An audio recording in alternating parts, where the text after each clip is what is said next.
Love is in the air. Not Kevin Love, but maybe Kevin Hart. We're going to preview All-Star Weekend and tell you why the Warriors are so in love with what Jimmy Butler is putting down. That's all today on Locked On NBA.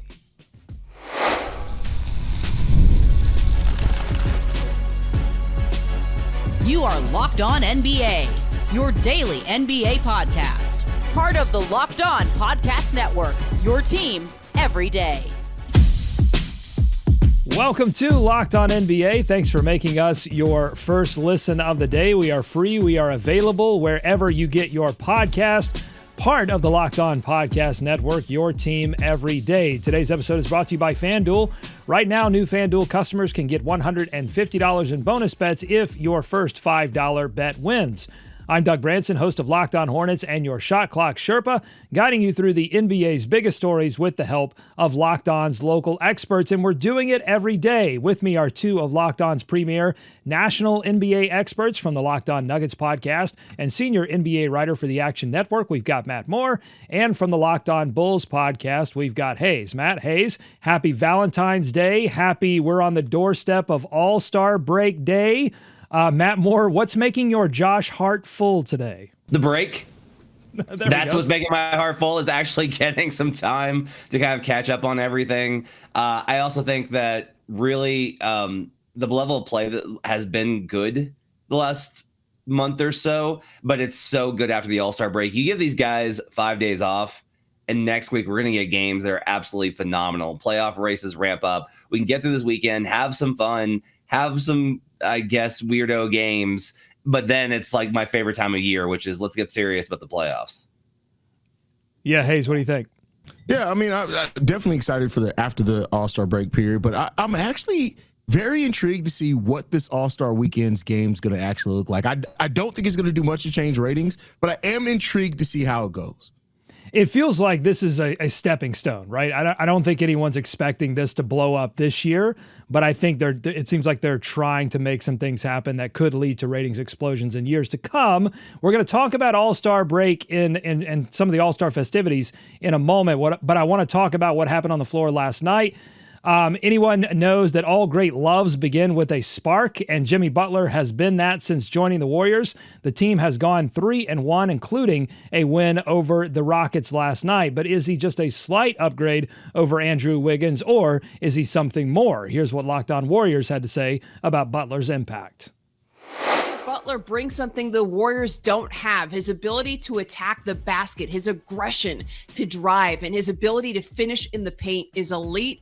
He can post up defenders. He can take advantage of size mismatches when he gets a smaller defender on him. He can beat you up down low. And then again, he's just aggressive and crafty and finishing around the basket. And then Jimmy Butler just brings a certain level of grit to his game. You see his ability to get it done on the glass. You see his ability to force turnovers and just be disruptive defensively. He's scrappy at chasing down loose balls.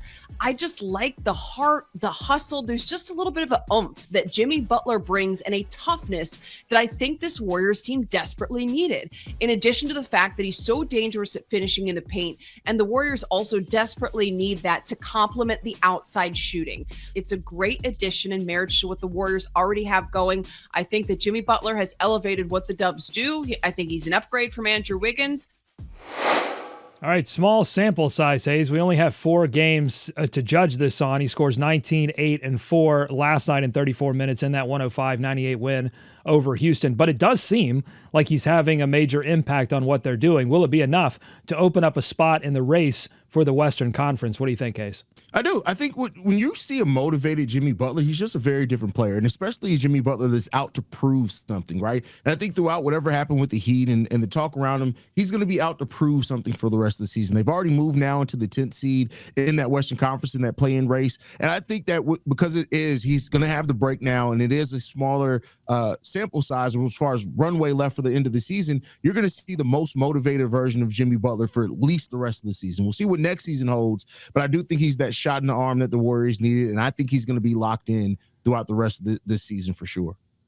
I was reading a story yesterday about ancient Greek and all the things. They had 30 different words for love, 30 different types of love that they described.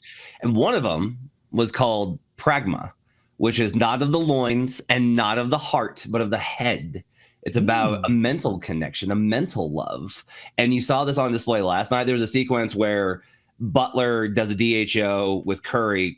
They have to blitz Curry because, greatest shooter ever. So he slips. Curry passes to Butler. They rotate over. Butler kicks it back out to Draymond. They rotate back up to Draymond. That leaves Butler with a mismatch underneath on the basket. Draymond passes it back down to Butler, and he scores. Like, those three just get it. Those three know what they're going to do together. That said, gotta tell you, I'm a little nonplussed at this. Like, you're 3-1. Rockets turned the ball over 17 million times last night. I am not exactly jumping through the moon here. I don't think this revolutionizes the Warriors. The phrase, but that phrase that she used at the end, it's an upgrade on Andrew Wiggins. Accurate. It's Andrew Wiggins a little bit better than Andrew Wiggins, and that makes them a pretty good team. Yeah, the way he forces his way to the rim is pretty great. And also his passing. That's what I've noticed in these 4 games. Yeah. Like his ability to find Steph Curry sort of baiting his defender off ball, like he's going to open himself up for the 3 and then back cuts. And Jimmy, who forced the defense down towards the rim, able to find him. Just a really good stuff. And you're right about the Rockets. 20 turnovers. The Warriors score 25 points off of those turnovers. So, yeah, there's a lot of time, a lot of games left to play in the back half of the season to make those judgments, and we'll cover it all here on Locked On Warriors and on Locked On NBA. Okay, now to some news that we got last night. More bad injury news for the Dallas Mavericks. Locked On Mavericks has the news and the implications. Daniel Gafford has a grade 3 right MCL sprain. Will miss at least 6 weeks. Gafford, Davis, and Lively expected to miss significant stretches of the second half of the season. Outside of a two-way guy that you just picked up a couple weeks ago, you don't have a single healthy front court body. Is just absolutely nuts. I mean, this has just been an insane season. It is going to be hard to just rely on what they've been doing these last couple weeks. I mean, you saw even the Thunder struggle with that after a while. You just can't play this small for that long. They have young guys, they have athletes, they have all defensive type players. I mean, the Mavericks don't have that to that level right now. The reality is a championship's not happening this year. Like it's just not. They don't have enough. Okay, Matt, can you search through your 30 Greek words for love to find a word that would represent the Mavericks fans right now and what kind of dedicated love they would have to have after everything that they've been through with this franchise? Should Nico Harrison and the rest of the Mavs management actually count this injury news as a weird blessing in disguise because it gives them cover for any season or postseason disappointment that's ahead?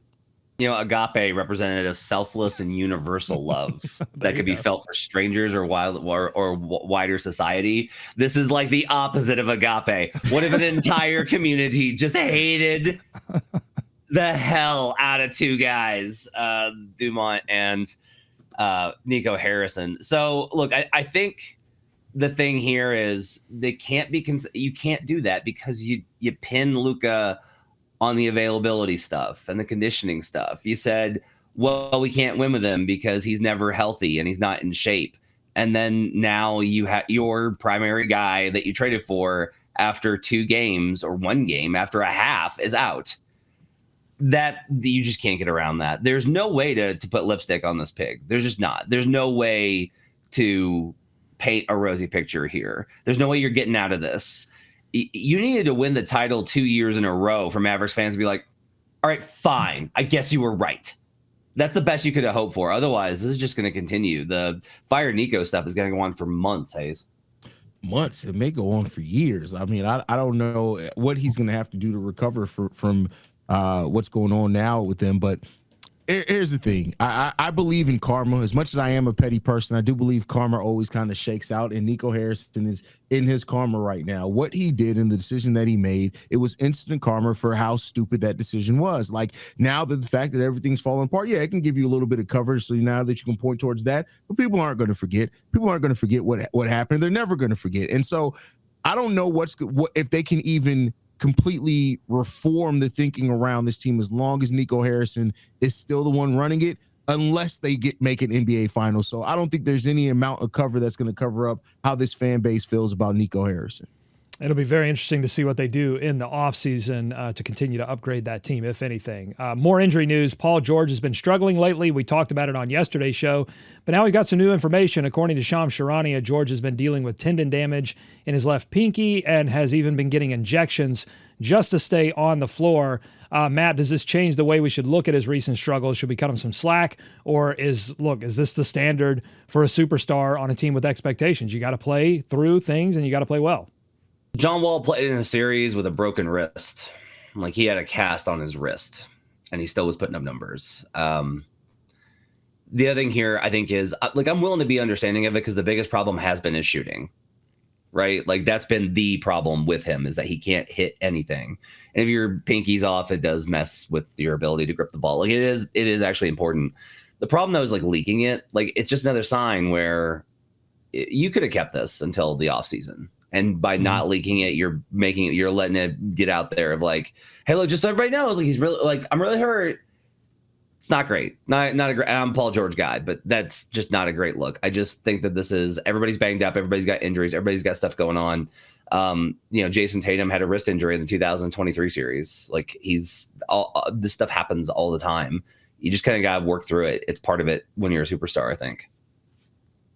I think there'll be more understanding given towards him if this was a bad stretch, but like, Paul George has been largely bad the entire season when he's been on the court. There's been some brief flashes of Paul George being the Paul George that they expected when they signed, but overall, this has just been a disappointing season for him. So I have no doubts that the pinky's actually hurting him and maybe limiting him some, but when you've played the way that he's played for the majority of the season, like, there's still going to be some doubt on, is that really what's bothering you, or is this just a bad year? You just now bad. So, shout out to him for doing what he needs to do to get on the basketball court. Like, I commend him for that. I respect the hell out of him for that. But he's still just been bad the majority of the season.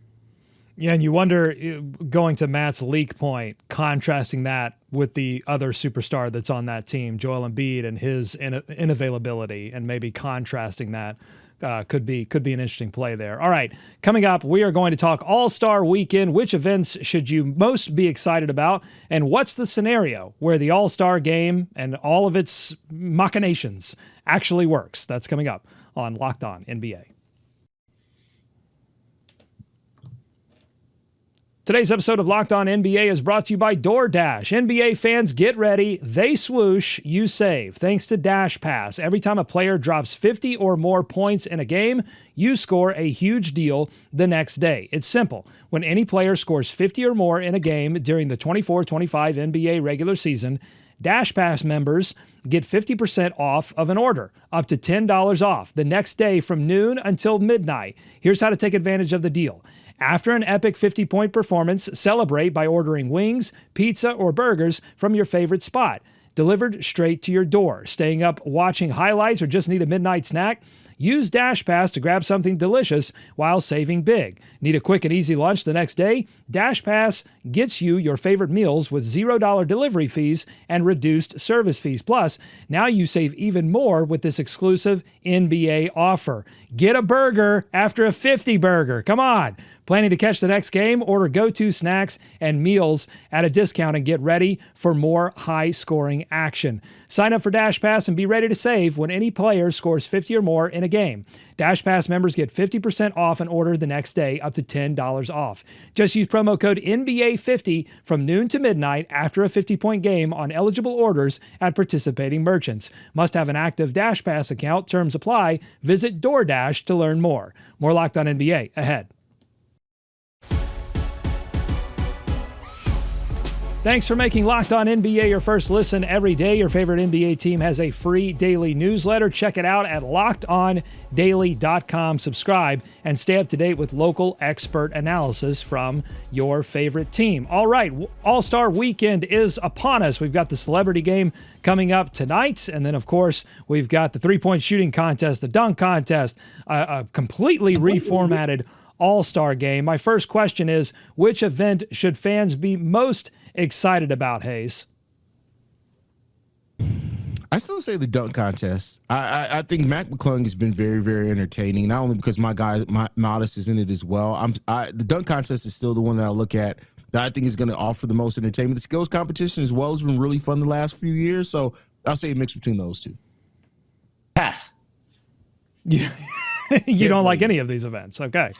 The dunk contest, that's an interesting pick there, Hayes, because you've got McClung, you've got Andre Jackson Jr., Buzelis, and Stephon Castle. Not exactly an all-star type of lineup. Mac McClung did say this will be his last dunk contest, so if you are a McClung fan, then this would be the last opportunity. But the three-point contest, once again, has the star power. You've got Dame, you've got Norman Powell, you've got Cade, Jalen Brunson, Darius Garland, Buddy Hield, Tyler Hero, Cam Johnson. I mean, Matt, I think that's still going to be a one to watch, right? Is there a name in there that casual fans know outside of Dame? Brunson, right? I mean, I think casuals, he's on a big enough market. Maybe. Borderline.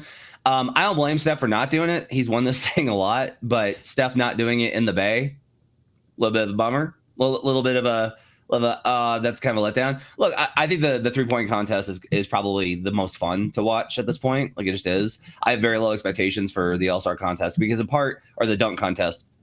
One of the things is that you need a narrative. Like, you kind of need a narrative in the dunk contest, like Gordon versus Levine, right? Like Vince Carter dominating, Jordan versus Neek. Like, you need something like that, and they don't have that right now because of the names involved, and that to me is really tough. We don't know how the All-Star Weekend stuff is going to go. If one of the teams tries, that could be really great, but we just got to see whether they actually do that or not. I got to be honest with you. What I miss the Shooting Stars competition because it was actually genuinely fun. Bring back the Shooting Stars competition, especially with the popularity of the WNBA. Like, that was a chance for them to integrate that, right? Like, put together those type of teams with the stars that you have in the WNBA right now. This is genuine. Not capitalizing on the surge in WNBA's popularity at All-Star Weekend is a mistake right now. Part of it's because of Unrivaled, but to me, that's like a mistake that the league, I think, has made this year, is not capitalizing on more of that. It's okay if Caitlin is too busy to participate. Right, she's one of one, but there's a surge in popularity here that I think they should have taken more advantage of. Yeah, I want to get to that story with Steph Curry and Sabrina Ionescu not doing the 3-point shooting contest again. I want to get to that in a second, but I want to talk about a few more of these events. The Skills Challenge actually has a good team participating. Team Cavs will feature Donovan Mitchell and Evan Mobley. You've got Victor Wembanyama and Chris Paul playing for the Spurs. Now, I submit this every year to Adam Silver. Skills Challenge, it would be much better if the floor was lava. Put some real life stakes on it. They still won't take my suggestion. But yeah, that could be interesting, I think. I'm trying to sell this thing, baby. I want to love All-Star Weekend so bad. I know. I'm not trying to be that guy that is negative across. I'm really trying. I understand. It's played out to be the All-Star skeptic here. I've been worn out on it for a long time, and so it's hard for me to kind of get off of that. Here's what I will tell you is probably the best thing to be excited about. Someone's going to come out this weekend having won it. Like, a person is going to have won it. This could be the weekend where Victor Wembanyama goes to another level. Like, if he wins All-Star MVP, imagine that, right? If Brunson comes in and wins the 3-point contest and then shows out in the All-Star game, there's all these opportunities for somebody to step up and make this weekend about them, because it's not going to be one of the old heads. It's not going to be LeBron, KD, or Steph. So you have an opportunity for somebody to fill that void. And I always love those opportunities for somebody to step up and take the mantle. It's fun perspective to have on somebody that it's their weekend to step up and really take it. But that would mean somebody has to take the All-Star game serious, and I hope that they do. Like I said, I'm really interested about the All-Star game itself, just the format of it, to see how it works. I was somebody who was really down on the concept of an in-season tournament. That was some of the best basketball that we saw early in the season. So maybe this is something that turns it around eventually as well. So the NBA splits the All-Star game into a series of games that are going to feature 4 teams. You've got the winner of the Rising Stars Challenge, whichever team that is. That's going to be Candace Parker's Rising Stars team, and then you had Kenny. Volunteer tribute, by the way. They've got to face Shaq's OGs. Which is LeBron James, Kevin Durant, Curry, Kyrie Irving, James Harden, Dame Lillard, Tatum, and Brown. So the way this happened is that Chuck, Shaq, and Kenny all selected teams, but they all did it in a way that was very purposeful. So you've got international team, that's Chuck, that's going to be Jokic, SGA, Wembanyama, Şengün down the line. Then Kenny did young stars, so that's Edwards, Brunson, Jaren Jackson Jr., Mobley, and then Shaq did all of the sort of veteran talent. And so the veterans have to go up against the Rising Stars team. What I think would make this a little bit more interesting, I don't know if this would motivate anyone, but I think if the NBA wants to finally get into the business of being like soccer, they should introduce relegation into this All-Star tournament. And if you don't finish in the final two, you actually have your All-Star stripped away from you. That's what I think. Players union. The players union just silently got up and walked out the door. That's just like what happened. Is they just like silently walked up and the door swings behind them as it closes. I'm thinking big. I'm an idea man. There is that part of me that looks at Chuck's team with a lot of guys who are different. Jokic on one end where he's like, I don't care about this. And then Shea on the other end who's like, I care about everything. Victor, Siakam, Şengün, Towns, and then like Donovan and Trey just hanging out. Like, okay, I guess we're like on Euro trip. I love the idea that team was like, you know what? Screw these guys. Like, let's screw the rules about not try. Like, let's go for this. Like, let's go for this. It would help if Giannis was there because I think Giannis would be like, let's do it.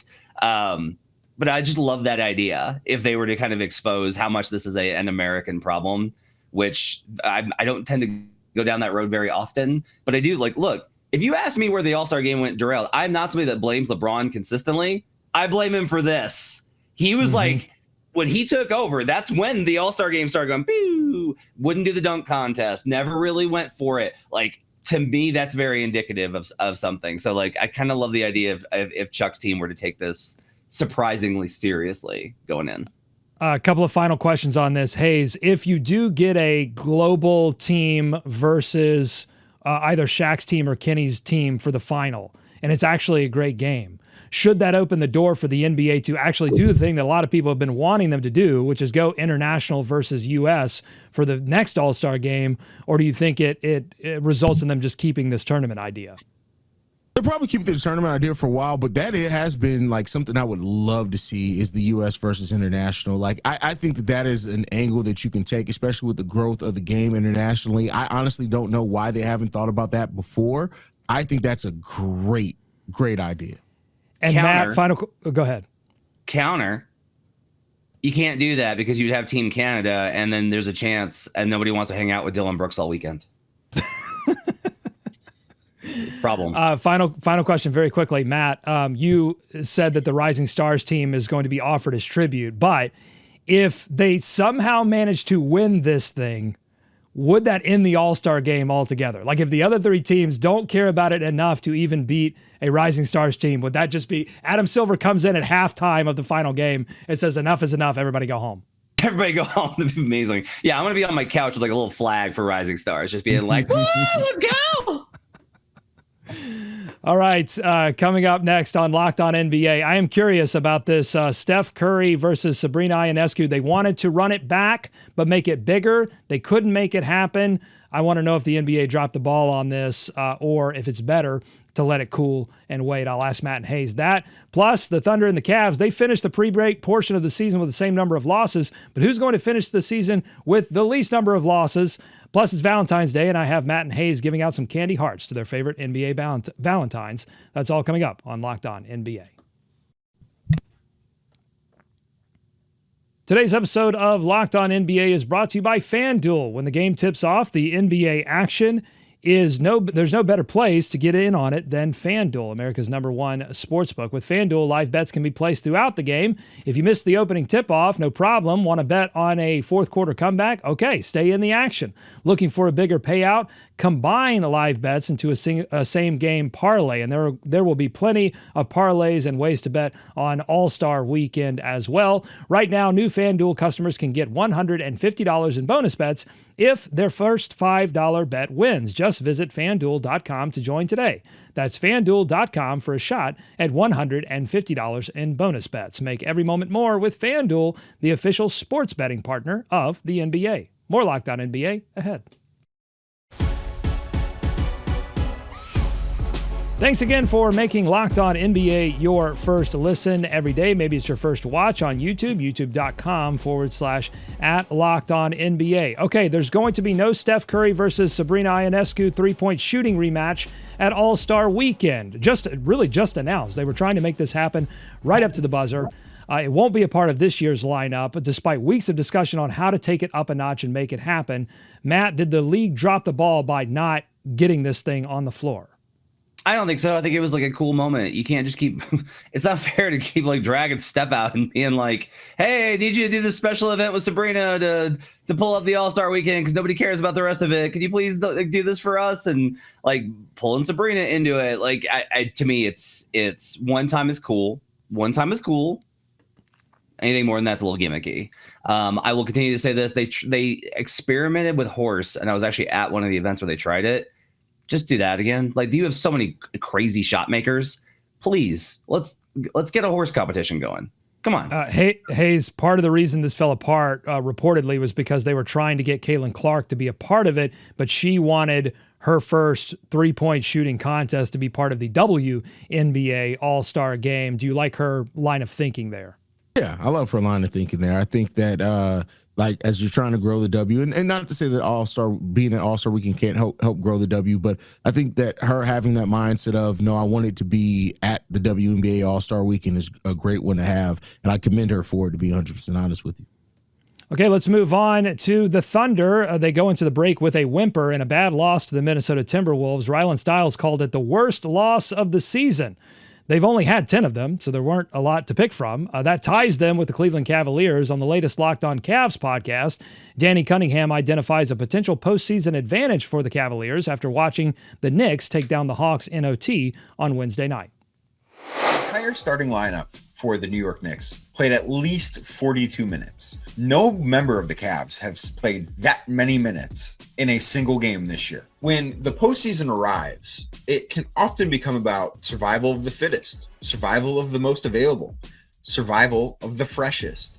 If you look at the teams that have played very heavy minutes, and it's not to say there's no benefit to playing heavy minutes at times, because I do think that there is a benefit, and I think that the Cavs should probably boost this number up a little bit. But you want to be on the lower end rather than the higher end. If the Knicks run out of gas this year, I don't think anybody should be surprised. And if the Cavs see the Celtics in the conference finals in late May, and the Cavs look like they're a little bit fresher, I don't think you should be surprised by that either. Because this stuff, it might only be minutes in the regular season, but it matters. And the Cavs have been exactly where they should want to be as far as that goes. Okay, Hayes, do you buy that advantage, or do you want to see the Cavs shrink down that rotation and give some bigger minutes to their star players before you're ready to sign off on their title hopes? I mean, I think I'm already ready to sign off on their title hopes, but I do think, as we know, that the rotation shrinks when you get into the playoffs. Now, I think they're trying to do it right now to keep everybody healthy because they know that that's naturally going to shrink once you get to the playoffs. So it's an advantage in that sense that it allows them to keep to not put a lot of minutes on their starters, but they're going to have to shrink down that rotation as the season goes on, and I wouldn't be surprised if we start seeing that start to happen a couple of weeks after the All-Star break. Yeah, I think the Knicks question is really interesting. I read an interesting post over the weekend that talked about the Knicks and about how the minute stuff is a little overstated because it's about total minutes and not minutes per game. I think the attrition thing, though, is very real for all parties. The Celtics, I think, have done a really good job of keeping their guys out in terms of like taking guys are taking games off, etc. The other thing with a lot of this is you just don't know when it's going to hit you. You don't know when the injuries are going to hit you, and you don't know when the exhaustion is going to hit you. One of the advantages of the Cavs going deeper in their rotation is that they get to play. They have more redundancy. So Ty Jerome knows how to fill in and play six man.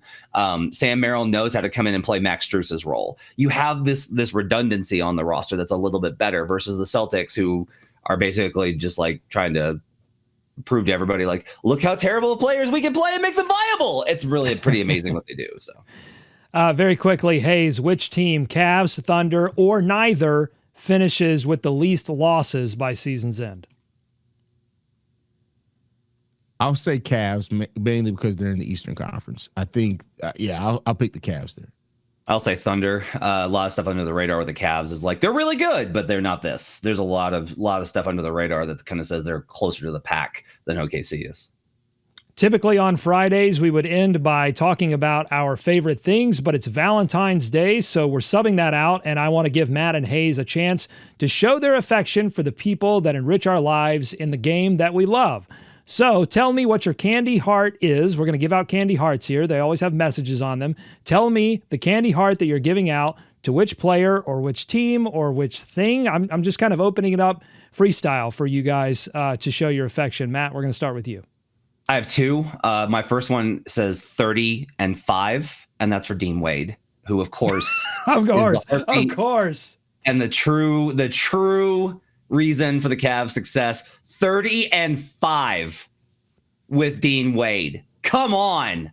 I don't know what the record is without it, but it's not as good as 30 and 5. And the other one is I'm going to go back to a classic Simpsons skit, and it's going to be very small letters. Going to say I choose you, and it's going to Amen Thompson, who has been maybe my favorite player to watch this season.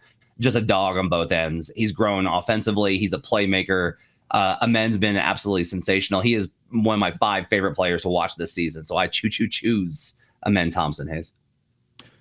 I love I'm not going to be positive here. Mine is going to be, instead of the I love you, LUV, is going to be I hate you. And that's going to Arturas Karnisovas, and the Chicago Bulls president of basketball operations.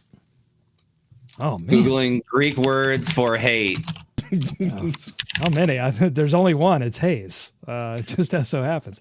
By the way, I did the math, and the Cavaliers are just a paltry 14 and 5 without Dean Wade compared to basically the Hornets without Dean Wade. Essentially. Speaking of the Hornets, I'll give one heart out to Mark Williams, who continues to be embroiled in this Lakers-Hornets trade drama that he didn't ask for and he's a part of. He's still not with the Hornets as they try to figure this all out over the All-Star break, possibly with a mock trial in front of Adam Silver. We'll see where all of that shakes out. But so my candy heart is for him, and it just says push through. Keep going.